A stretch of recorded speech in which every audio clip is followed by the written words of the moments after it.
파스칼이 팡세에서 이렇게 말했습니다. 인간의 마음에는 하나님이 만든 공백이 있는데 이 공백은 예수 그리스도가 채우기 전까지는 아무것으로도 채울 수 없다.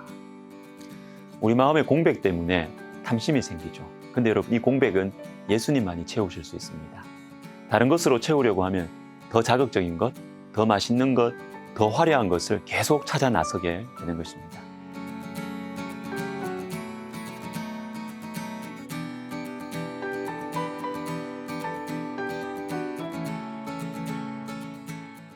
잠언 23장은 탐심을 중요하게 다룹니다. 3절을 보십시오.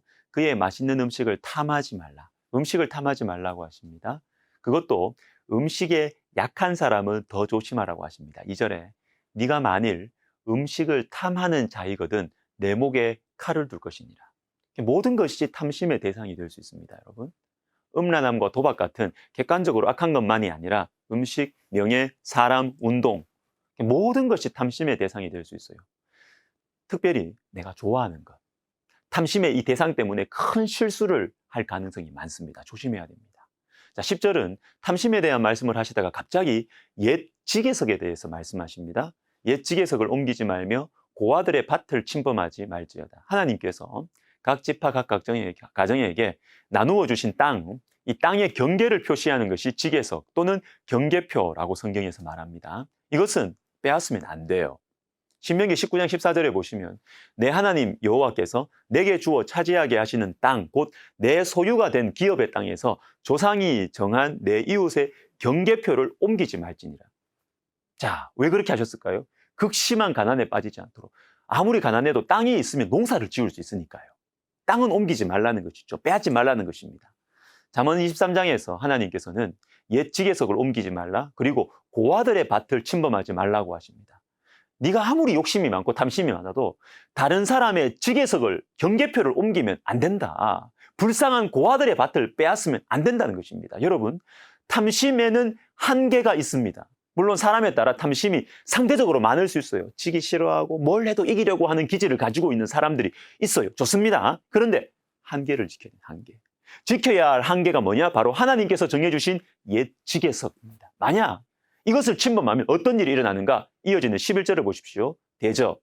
그들의 구속자는 강하시니 그가 너를 대적하여 그들의 원한을 풀어주시리라. 자신의 지계석이 옮겨져도 힘이 없어서 그냥 당하고 마는 사람들이 있습니다. 이때 그들의 구속자이신 하나님께서 팔을 걷어 붙이실 것이다. 힘으로 땅을 빼앗는 사람을 하나님께서 대적하실 것입니다. 여러분, 하나님 백성들은 탐심의 한계를 아는 사람들입니다. 열왕기상 21장에 보면 지계석에 대한 충격적인 한 사건이 나오죠. 나봇의 포도원 사건. 악하고 미련했던 아합 왕이 나봇이라는 사람의 포도원을 사려고 하는데 이때 나봇은 하나님께서 나에게 정해주신 땅이기 때문에 아무리 왕이 부탁을 해도 팔 수 없다고 말합니다. 나봇이 아합에게 말하되 내 조상의 유산을 왕에게 주기를 여호와께서 금하실지로다 하니 여호와께서 금하실지로다. 여러분, 이게 신앙입니다. 아무리 권력 있는 자가 명령해도 그게 하나님 말씀과 배치되는 것이라면 거절하는 것, 이게 하나님 백성의 자태입니다. 그런데 아합의 아내인 이세벨이 나봇을 죽여버리고 땅을 아합에게 줍니다. 어쩌면 별것 아닌 일일 수 있어요. 왕이 자기 원하는 것을 힘으로 밀어붙여서 얻었습니다. 뭐 특별한 일이 아닐 수 있습니다. 그러나 하나님께서는 이 탐심의 죄악에 대해서 매우 심각하게 말씀하십니다. 열왕기상 21장 21절부터 23절 보십시오. 여호와의 말씀이 내가 재앙을 내게 내려 너를 쓸어버리되 내게 속한 남자는 이스라엘 가운데의 매인자나 노인자를 다 멸할 것이요. 또 내 집이 느바스의 아들 여로보암의 집처럼 되게 하고 아히야의 아들 바하사의 집처럼 되게 하리니 이세벨에게 대하여도 여호와께서 말씀하여 이르시되 개들이 이스라엘 성읍 곁에서 이세벨을 먹을지라. 여러분, 이 말씀이 왜 심각하냐 하면 아합과 이세벨에 대한 하나님의 최종 선고이기 때문입니다. 물론 이후에 아합이 좀 겸비해가지고 하나님께서 이 말씀의 실행을 조금 늦추기는 하시지만 핵심 내용은 안 바뀝니다. 하나님께서는 아합이 옛 지계석을 옮기는 죄를 범했을 때 탐심의 한계를 넘어섰기 때문에 매우 악한 것으로 생각하고 최종 선고를 내리시는 것입니다. 다윗이 바세바를 범한 사건도 탐심의 관점에서 볼 수 있습니다. 사무엘하 12장 4절 어떤 행인이 그 부자에게 오매 부자가 자기에게 온 행인을 위하여 자기의 양과 소를 아껴 잡지 아니하고 가난한 사람의 양새끼를 빼앗아다가 자기에게 온 사람을 위하여 잡았나이다. 무엇입니까?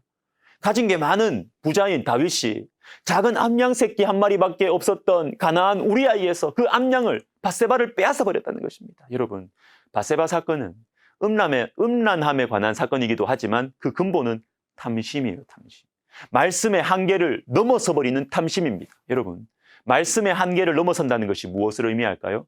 하나님을 두려워하지 않는 거예요. 하나님의 다스리심을 인정하지 않는 거예요. 하나님께서 아무리 막으셔도 내가 원하는 것은 가지고야 말겠다. 그래서 하나님께서는 팔을 걷어붙이시고 다윗과 싸우시는 것입니다. 여러분, 우리가 다윗이 될 수 있고 우리가 아합이 될 수 있습니다. 내가 원하는 것이 있어요. 근데 하나님께서 자꾸 막으세요. 기록된 말씀으로도 이게 문제가 되고, 그리고 내 마음이 자꾸 불편합니다. 하나님 막으시는 거예요. 또 주변 환경이, 이걸 가지려고 해도 주변 환경이 잘 안 풀려요. 사랑하는 여러분, 하나님의 사인입니다. 멈추십시오. 계속 하시면 안 됩니다. 하나님께서 막으시는 것이 여러 차례 여러 사인으로 확정이 되시면 멈추십시오. 지금이라도 멈추십시오. 계속 그 탐심의 길로 나가시고 안 되는 걸 자꾸 풀어보려고 애쓰시면 여러분, 하나님께서 여러분과 싸우실 것입니다. 그런데 여러분, 언제 이런 유혹이 찾아올까요?